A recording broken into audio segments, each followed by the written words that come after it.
नेपाल में स्थित पशुपतिनाथ मंदिर के हैरान कर देने वाले रहस्य। पशुपतिनाथ मंदिर को शिव के 12 ज्योतिर्लिंगों में से एक केदारनाथ मंदिर का आधा भाग माना जाता है। यह मंदिर नेपाल की राजधानी काठमांडू से 3 किलोमीटर उत्तर पश्चिम में बागमती नदी के किनारे देवपाटन गांव में स्थित है। नेपाल की पावन भूमि आध्यात्म की सुगंध से सराबोर है। यह जगह पूरी तरह से जिंदगी के आध्यात्मिक पहलुओं से जुड़ी है। नेपाल का पशुपतिनाथ मंदिर ऐसा ही एक स्थान है जिसके विषय में यह माना जाता है कि आज भी इसमें भगवान शिव विराजमान है। आमतौर पर शिव मंदिर में एक मुंह वाला शिवलिंग देखा जाता है, लेकिन पशुपतिनाथ मंदिर में विराजमान शिवलिंग एक नहीं बल्कि 3 मुंह वाला शिवलिंग है।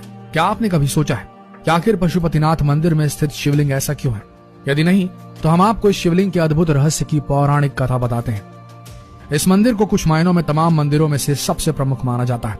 पशुपति का अर्थ है पशु मतलब जीवन और पति मतलब स्वामी या मालिक, यानी जीवन का मालिक।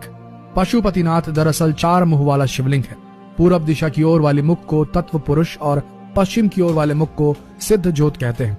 उत्तर दिशा की ओर देख रहा मुख वामदेव है तो दक्षिण दिशा वाले मुख को अघोर कहते हैं।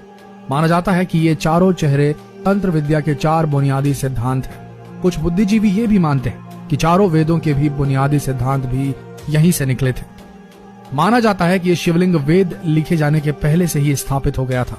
पौराणिक कथाओं के अनुसार जब महाभारत के युद्ध में पांडवों द्वारा अपने से रिश्तेदारों का खून बहाया गया, तब अपने ही भाइयों के वध करने की वजह से पांडव बहुत दुखी थे। उन्होंने अपने भाई और सगे संबंधियों को मारा था।